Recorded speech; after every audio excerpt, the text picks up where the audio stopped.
Abra sua Bíblia então, vamos para lá, vamos para o texto bíblico, porque é o que importa na manhã de hoje. Uma celebração como essa tem como objetivo adorar a Deus, tem como objetivo trazer os céus à terra, tem como objetivo levar o seu coração aos céus. Por isso, abra sua Bíblia lá em Pedro. Estamos lendo a carta de 1 Pedro. Eu espero que você esteja lendo, todos os dias um capítulo, semanalmente, e você já esteja memorizando alguns dos versículos, como por exemplo, este que nós vamos ler, capítulo 2, versículo 11 e 12, o texto bíblico diz assim,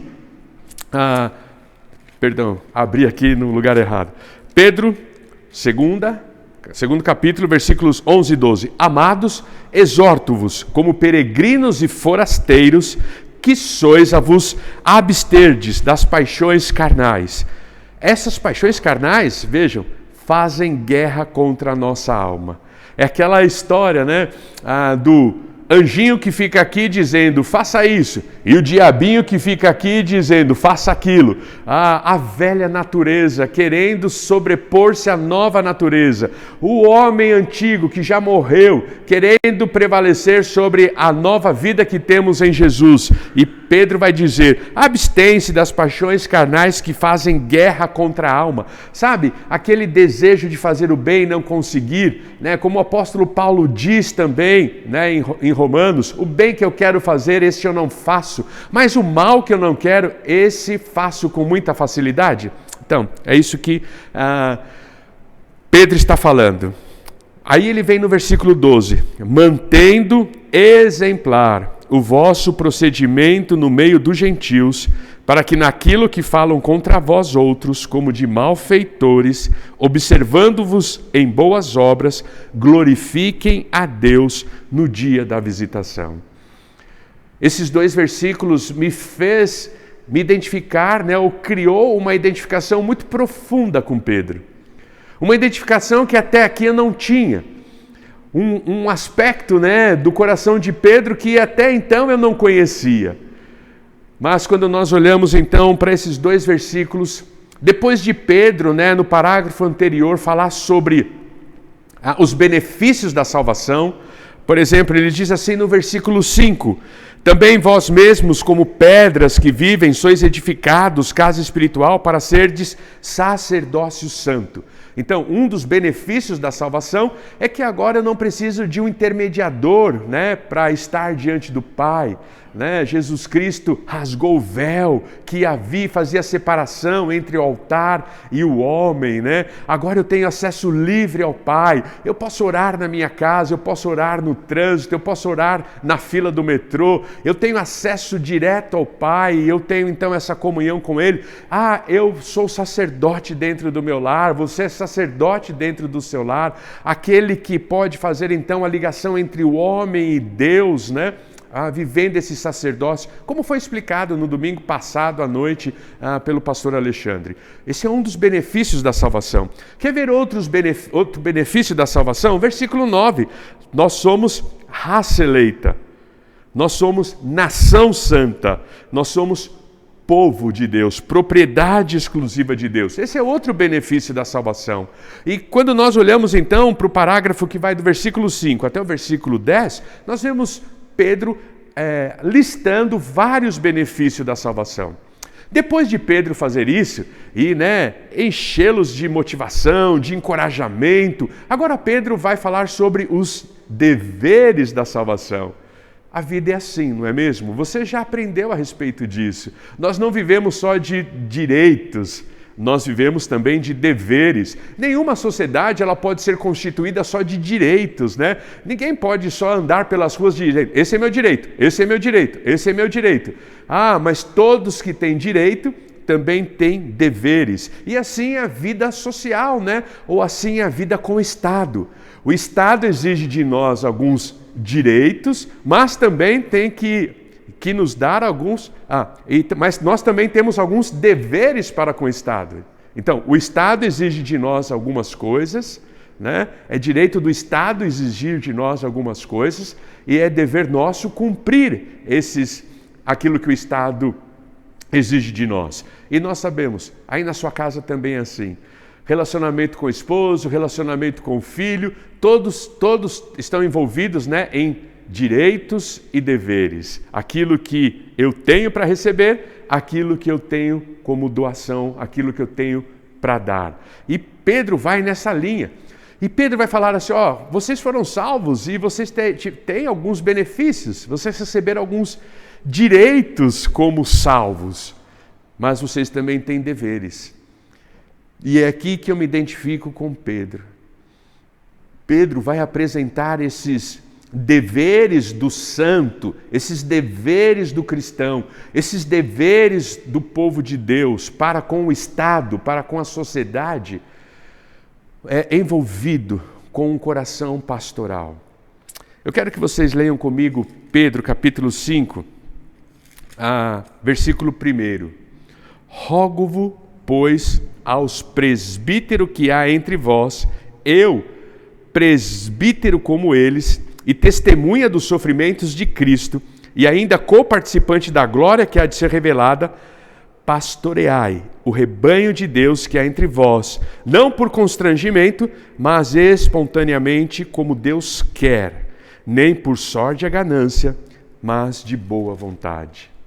E é exatamente isso que Pedro vai fazer neste exato momento de perseguição da igreja, de lamento da igreja, de dor da igreja. Ele vai dizer assim: nós temos alguns deveres para com o Estado. Nós temos alguns deveres para com a sociedade. E ele vai então expor esses deveres com um coração pastoral. Ele não vai colocar esses deveres com um coração teológico. Ele vai colocar esses deveres com um coração pastoral. E aí, por isso, ele começa a expressão dos deveres que aqueles homens tinham para com a sociedade, dizendo: amados. Amados não é o jargão do evangeliquez nosso. Amados não é uma expressão do nosso jargão. Né? Quantas vezes, infelizmente, nós dizemos amado para alguém e pelas costas malhamos ele? Quantas vezes nós podemos dizer assim: oi amado, você pode me ligar? E pelas costas nós estamos maldizendo ele. Quantas vezes nós podemos fazer assim: oi família amada, e pelas costas nós estamos com a maledicência, né, destruindo essa pessoa. Não, o jargão de Pedro, amados aqui, não é um jargão que nós usamos e usamos muitas vezes de maneira mal usada, né, com hipocrisia, com falsidade. Não, Pedro está falando assim: amados, vocês são amados de Deus. O que Pedro está dizendo ao usar a expressão amados é lembrá-los de que eles são amados de Deus. É como se Pedro estivesse dizendo assim: vocês se recordam que Deus os ama? Vocês se recordam que Deus, ele tem trabalhado, né, motivado pelo amor dele em favor da sua vida, da sua história, em favor, né, da sua situação? Então, quando Pedro ele começa no versículo 11 dizendo amados, ele não está simplesmente declarando o apreço dele pelas pessoas, mas acima de tudo, ele está declarando o apreço de Deus sobre essas pessoas. Ele está declarando o apreço de Deus sobre as suas ovelhas. Ele está lembrando aquela igreja que, por mais difícil que a situação esteja, por mais difícil que a circunstância eles jamais serão esquecidos de Deus. Eles jamais deixarão de ser amados por Deus. E por mais difícil que a circunstância seja, Deus não vai amá-los mais ou amá-los menos. Como é gostoso nós sabermos disso. Não importa o que eu faça, Deus vai me amar. E este amor vai levá-lo a agir. Eu não preciso me esforçar para que Ele me ame mais. E eu não preciso me esforçar para que Ele me ame menos. Ele me ama. Ponto. Não tem como mudar esta realidade. E nesse sentido, ele vai mostrar então que aquele que é amado tem paz. E o que tem paz não quer fazer guerra. E o que tem paz, ele não luta, né, pelos seus direitos de maneira subversiva. Ele não é um rebelde, ele não é um subversivo, ele vai então pelos caminhos corretos, ele vai então pelas armas que ele tem, ele vai então pela maneira como Deus espera que ele haja, porque se eu sou amado, eu devo viver como um amado de Deus. E é exatamente isso que Pedro vai fazer. Ele vai dizer assim: bom, se vocês são amados de Deus, então vocês precisam focar a sua vida e viver os seus dias como amado de Deus. Tudo que você fizer tem que evidenciar o que você é. E o que você é? Um amado de Deus. Tudo que nós fazemos, igreja, tem que evidenciar isso. Tudo que nós falamos, a maneira como nos comportamos, as decisões que tomamos, as brigas que entramos, as conquistas que buscamos, tem que evidenciar, tem que ser um retrato de que eu sou um amado de Deus. E por isso, Pedro vai então dizer que aquele que é amado tem a paz. E quem tem a paz não faz guerra. Quem tem a paz não faz guerra. Por isso, como amado, a primeira coisa que você tem que buscar é refletir sobre a sua real pátria, sobre a sua real casa. Por isso, ele vai dizer assim: amados, como forasteiros e peregrinos. O texto bíblico diz: exorto-vos. Exorto-vos como alguém que não é cidadão da terra, como alguém que não é cidadão de Roma, como alguém que não é cidadão brasileiro. Como eu gosto de dizer, nós estamos brasileiros, mas depois da nossa experiência com Jesus Cristo, nós não somos mais brasileiros, nós somos cidadãos dos céus. E aí Pedro vai dizer, como peregrinos e forasteiros. É muito difícil. Imagine agora, né? Nós estamos tendo aí tantas notícias a respeito de como o mundo tem vivido, uma semana tão difícil para nós, decisões na Colômbia que afrontam o nosso coração, decisões no leste europeu que machucam o nosso coração. Quantos forasteiros nós teremos a partir deste momento? Quantos peregrinos nós teremos a partir deste momento? Você sabe qual é a diferença? Peregrino, então, é aquele que está numa pátria da qual não é a dele. Como aqueles judeus estavam em Roma, mas eles não eram romanos, eles não eram patriotas, ou eles não podiam, ter todos os direitos de um patriota ou de um cidadão romano. E o que é forasteiro? É aquele que não tem casa. A ideia de peregrino e forasteiro é aquele que está sempre ao lado de um cidadão, ao lado da casa, mas ele não tem onde morar. E ele está numa terra que não é a dele. Então, quando Pedro olha para aquela igreja ferida, triste, machucada, aviltada, sem perspectiva, ele diz assim: exorto-vos, vocês que são amados de Deus, eu vos exorto, eu vos lembro que vocês não têm pátria e muito menos casa. Vocês são peregrinos e forasteiros. Quantos ucranianos serão peregrinos e forasteiros nesse tempo? Sem pátria e sem casa. Quantos talvez o Brasil receberá? Quantos o Brasil recebeu há pouco tempo? Haitianos, venezuelanos, colombianos, que não têm pátria, forasteiros, peregrinos e nem casa, forasteiros. O que Pedro está querendo mostrar para aquele povo? Foque na sua real pátria. Pense na sua real pátria. Viva, sabendo que isso não pode diminuir o seu valor. Tanto é verdade que um dos benefícios da salvação, e por isso eu tenho falado em quase todas as mensagens que Pedro enche a bola daquele povo, ele vai começar sua carta dizendo assim: Pedro, apóstolo de Jesus Cristo, aos eleitos que são forasteiros da dispersão. E aí ele vem no versículo 9 e diz assim: olha, vocês podem ser forasteiros como judeu.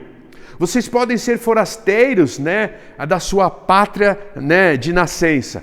mas olha o privilégio que vocês têm. Por isso ele vai dizer assim no versículo 9: vocês são raça eleita, vocês são nação santa, vocês são propriedade exclusiva de Deus. Olha o que ele vai falar no versículo 10, olha o benefício da salvação, e olha como ele agora vai conjugar esse benefício da salvação com a condição deles, de forasteiros, de peregrinos. Ele vai dizer assim: vós sim, que antes não erais povo.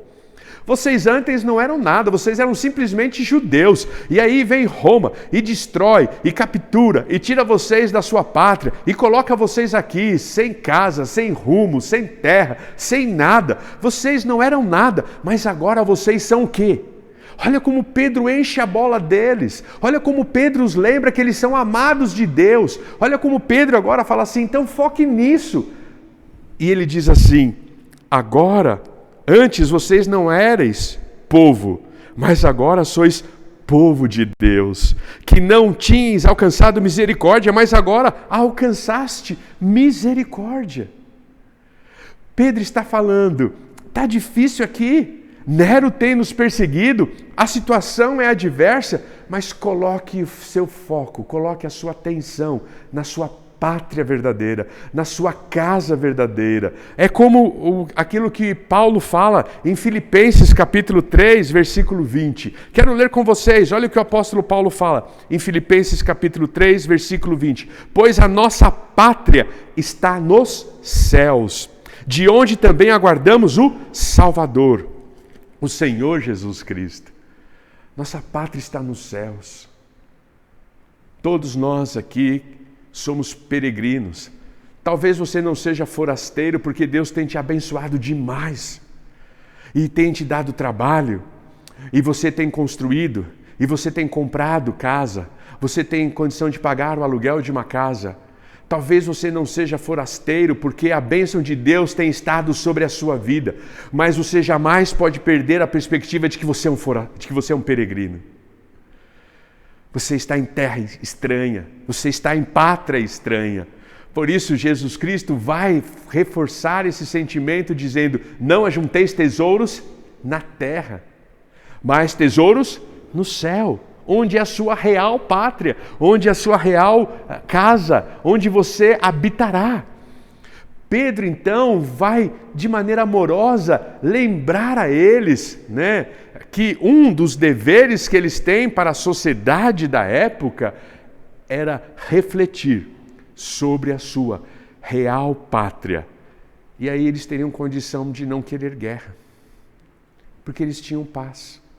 Eles eram amados de Deus, tinham consciência de que ali era um transitório, que eles estavam sendo conduzidos à sua verdadeira e real pátria, e que eles podiam aguardar por isso, sem querer fazer guerra, porque eles tinham a paz. Quando nós somos amados, nós temos paz e refletimos mais sobre os céus. Tantas coisas se postaram nesta semana já a respeito desse momento que nós estamos vivendo. Mas uma postagem também me identificou porque tem coração pastoral. Eu fico muito preocupado nesse tempo com os profetas do Apocalipse, que para defender a sua posição teológica, negam empatia. Pedro, ele poderia muito bem ter tido um coração teológico. Ele poderia muito bem ter começado o versículo 11 dizendo assim: mas por que vocês estão assustados?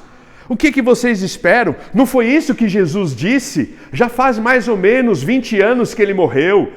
Está chegando a volta dele. As coisas estão se cumprindo. Os sinais estão aí para todo mundo ver. Jesus está voltando. Pedro poderia começar o seu sermão desta forma.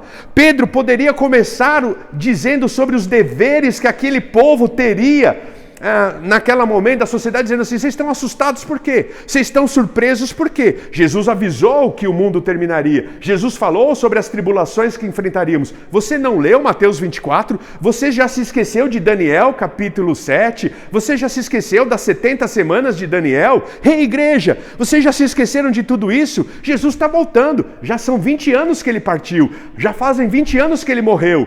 É tempo de apocalipse. Pedro poderia muito bem começar o seu sermão assim, mas Pedro não foi teológico. Pedro foi pastor. Havia empatia no coração de Pedro. O que adianta dizer para os russos, para os ucranianos que estão sofrendo, chorando, né? Vai dizer para aquele senhor que o carro passou por cima, o tanque passou por cima da cabeça dele, que é profecia se cumprindo. Vai dizer para aquele senhor que fez questão de abrir a porta do carro e sair do carro e falar assim, eu odeio Putin. Mas não precisa odiar nele, não. É profecia. Ele é instrumento de Deus para que se cumpra as profecias. Eu prefiro dizer, amado, pense nos céus.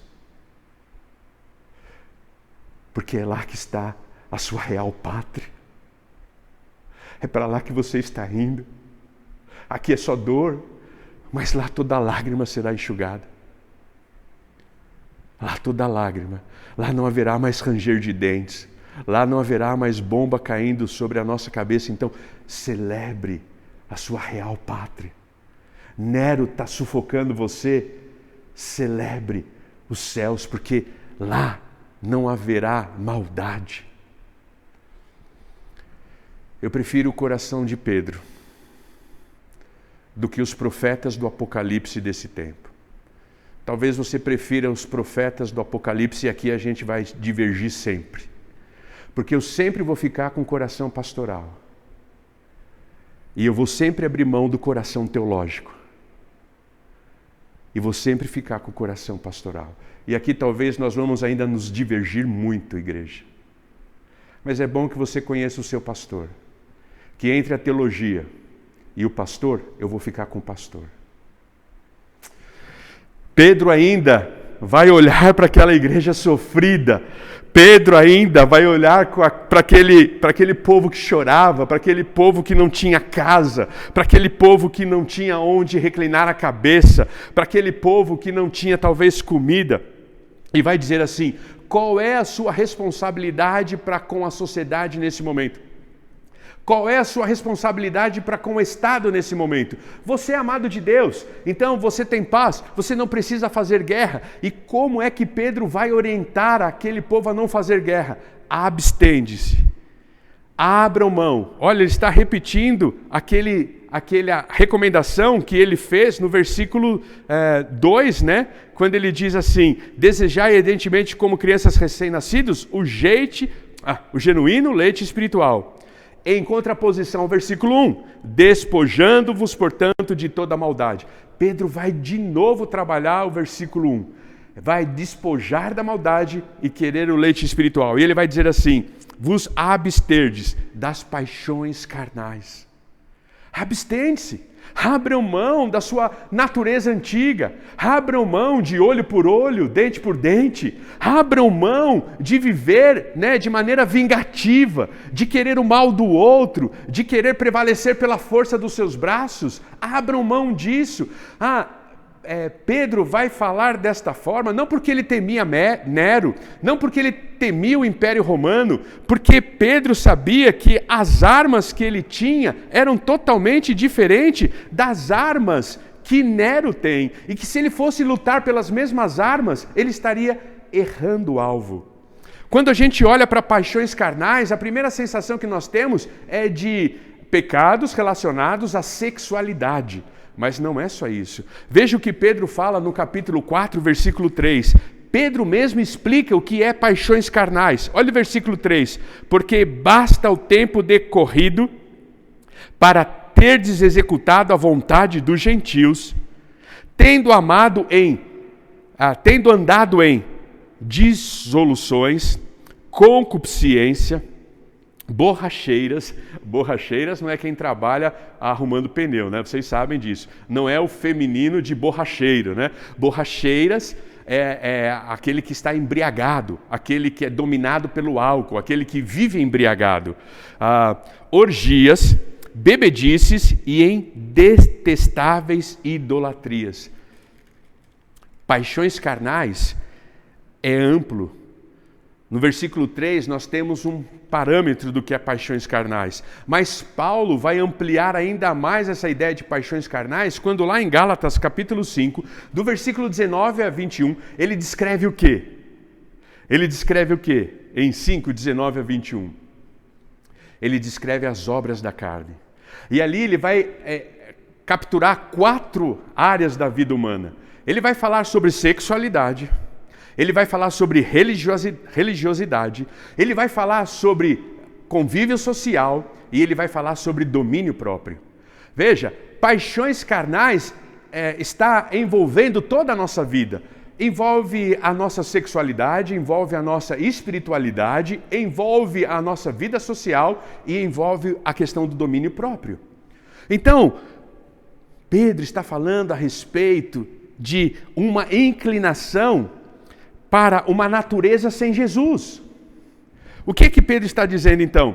Se você é amado de Deus, se você tem a paz, e por isso você não quer fazer guerra, um dos deveres que você tem para com a sociedade é não viver de maneira inclinada, como se a sua natureza não fosse transformada por Jesus.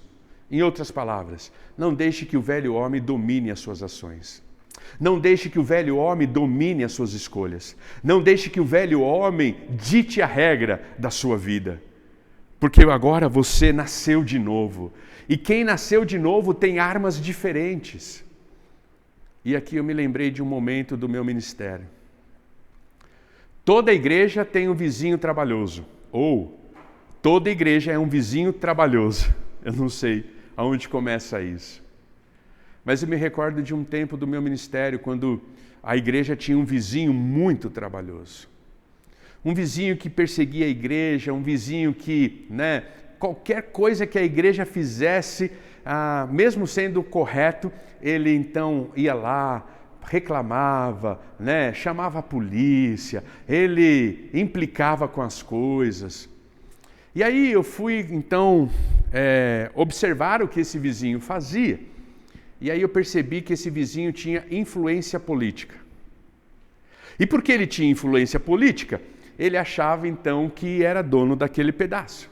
Ele achava que ele era dono daquela região. E aí logo no meu coração, inclinado pelas paixões da carne, logo meu coração, inclinado, como Pedro diz aqui, pelas paixões da carne, diz assim, ele tem influência política? Eu também tenho. Então nós vamos lutar agora. E aí a primeira decisão que eu tomei foi bater na porta dos contatos que eu tenho e exercer também a minha influência política e deixar lá os políticos brigarem para resolver aquela situação. Coração preto, coração sujo. Eu estava bem chateado, bem nervoso com aquela situação. Eu falei assim, então se você tem influência política, agora vamos ver quem tem mais influência política. E enquanto eu estava caminhando, enquanto eu estava na direção de bater nos meus contatos para exercer a minha influência política, eu ouvi aquela voz. Mas essas não são as suas armas, Fernando. Se você entrar nesse jogo, você vai perder. Porque o coração dele está inclinado à maldade. E você não sabe ser mal, Fernando. Você é amado de Deus. Você não sabe ser mal.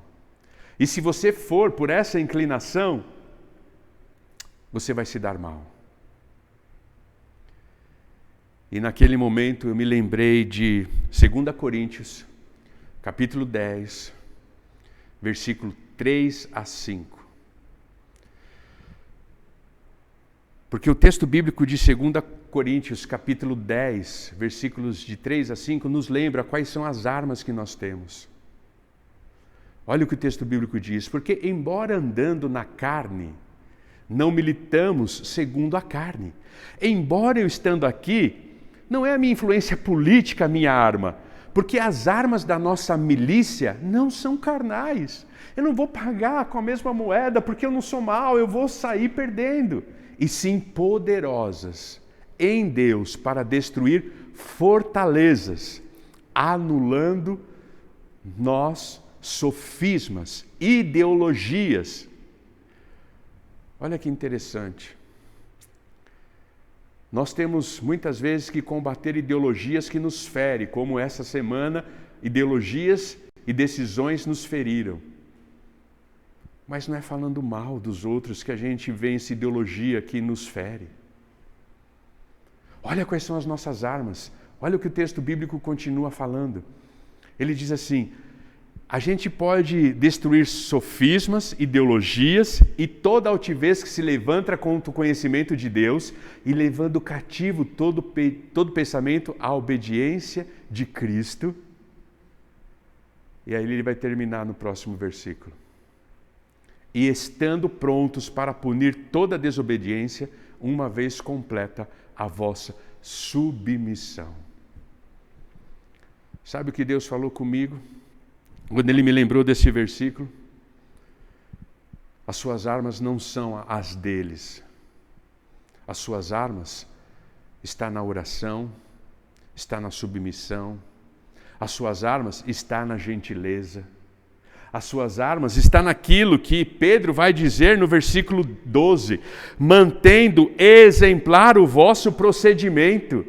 Olha o que Pedro vai dizer: reis, a sua luta contra Nero não vai ser com arco e flecha, não vai ser com martelo, não vai ser incendiando os seus inimigos, não vai ser maltratando os seus inimigos. Olha o que ele vai dizer, mas é atraindo o seu inimigo por meio de um bom procedimento. Pedro está falando assim: Nero, bate em você, continue respeitando Nero. Nero mata, o seu amigo, continue respeitando Nero. É como se Pedro estivesse dizendo assim: a pessoa fala mal de você, continue respeitando ele. A pessoa puxa o seu tapete, continue colocando um tapete vermelho para ele passar. A pessoa quer te enganar, continue sendo verdadeira com ela. O texto bíblico vai nos dizer então que aquele que tem paz, ele não usa as armas deste mundo para vencer os seus inimigos. Porque nós não somos maus, e se nós entrarmos nessa guerra da maldade, nós vamos perder. Porque eles são muito mais astutos do que nós, eles são muito mais malvados do que nós, e neles não tem limites. Então eu comecei a olhar para aquele vizinho e mandar presente para ele, mandar bolo para ele, pagar café na padaria para ele.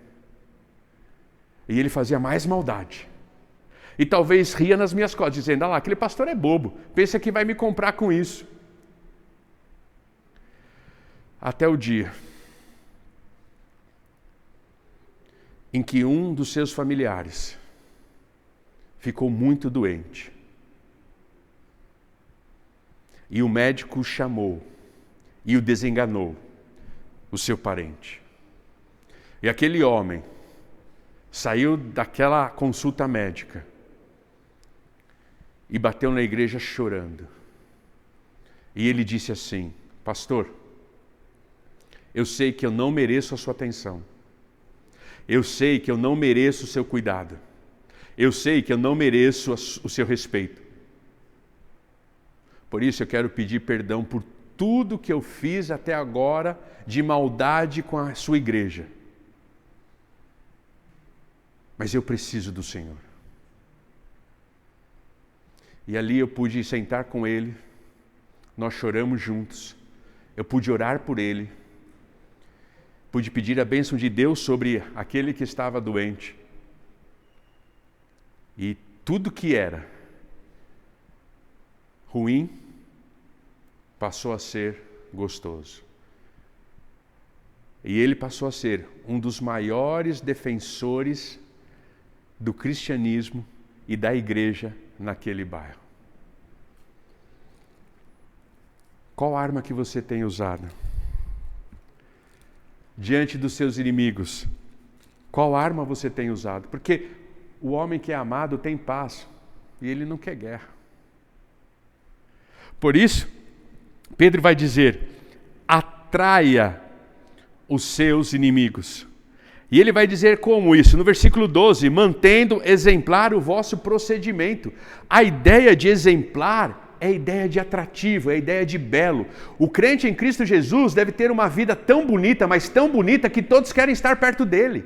O crente em Cristo Jesus deve ter uma vida tão bonita, que todos querem andar com ele. A ideia de mantendo exemplar o vosso procedimento é a ideia de uma vida bonita, uma vida atraente, uma vida atrativa. Essa é a ideia do texto bíblico. Mas olha que interessante, Pedro, com coração pastoral, falando que este era o dever daquela igreja diante de uma sociedade tão hostil, vai dizer: não pague o mal com o mal.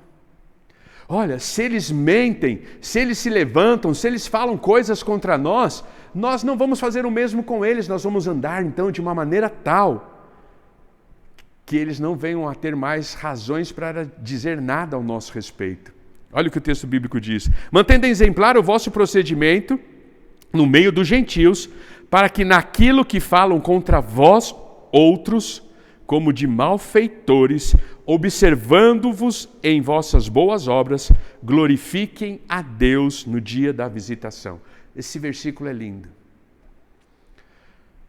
Primeira coisa que Pedro está falando é colaborando com o ensinamento de Jesus, lá em Mateus capítulo 5, versículo 16, quando Jesus diz assim: ei, que vocês possam deixar que a luz de vocês brilhe, para que os homens, vendo as suas boas obras, glorifiquem ao Pai. Então Pedro está na mesma linha de Jesus. Pedro está dizendo, como Jesus diz: ei, está difícil? Viva corretamente. Deixe a sua luz brilhar, para que os homens, vendo as suas obras, glorifiquem ao Pai. Segunda coisa, esse texto é lindo porque o Pedro diz assim: são as suas obras que vão convencê-los, não o que você fala, não os posts mal criados que você coloca, não os argumentos humanos que você coloca, são as suas obras que vão mudar as pessoas. É o que você faz que vai mudar as pessoas. Pedro poderia ter dito para aquela igreja: vão para as praças, vão maldizer Nero. Mas a beleza do texto está assim: deixe que o vosso procedimento cale a boca deles. Deixe que a maneira linda de vocês viverem com Jesus não deem razões para eles dizerem nada. E olha que as pessoas diziam muita coisa sobre o cristianismo naquela época. Por exemplo, as pessoas acusavam os cristãos de serem, uma seita canibal, porque pervertiam o ensino de Jesus. E eles diziam assim: você vai servir aquela seita que come o corpo de Cristo e bebe o sangue de Jesus? Aquela seita é canibal. Por exemplo, aqueles diziam, naquela época, que os cristãos eram contra a família.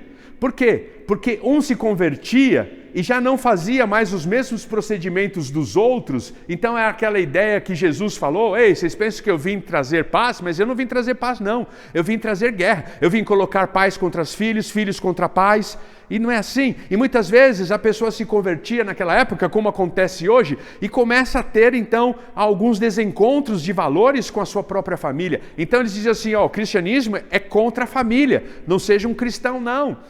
É contra o Estado. O cristianismo não respeita o Estado. Ele não adora os deuses do Estado. Ele não respeita os pedidos do imperador, do governador, do prefeito, de se dobrar diante das suas imagens. Então, ele é subversivo, ele não quer saber nada do Estado. E Pedro diz assim: deixem continuar falando contra nós. Deixem continuar dizendo que nós somos malfeitores, conforme eles forem observando as nossas boas obras. Conforme eles forem observando as nossas boas obras, não o que nós falamos, mas o que nós vivemos, eles vão glorificar a Deus no dia da visitação. Essa é a parte mais linda desse texto. Sabe qual era o desejo de Pedro? Que Nero se convertesse. Aquele que tem a paz, que é amado de Deus, não faz guerra, porque ele não vê na guerra uma solução para vencer o seu inimigo. Ele só vê na conversão a solução de vitória sobre o inimigo. Pedro olha para aquela igreja. Pedro olha para aquela igreja e diz assim: o melhor marketing do cristianismo é um cristão verdadeiro. Em outras palavras, o melhor argumento para defender o cristianismo é ser um cristão verdadeiro. Você é o marqueteiro do Evangelho, quando você vive verdadeiramente o cristianismo. O melhor marketing a respeito do cristianismo é a minha vida. O melhor marketing a respeito do cristão é ser um cristão verdadeiro, é ser um cristão genuíno. E é exatamente isso que Pedro está falando. Vamos difundir o cristianismo, vamos fazer marketing do cristianismo. Seja um cristão verdadeiro. E aí quando ele diz assim, no dia da visitação, glorifiquem a Deus. No dia da visitação, ele está falando a respeito da bênção da salvação. Quem sabe, por causa do nosso bom procedimento, ele não venha se arrepender.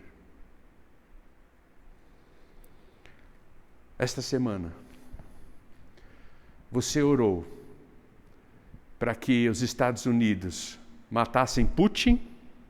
Ou você orou para que Putin pudesse se converter?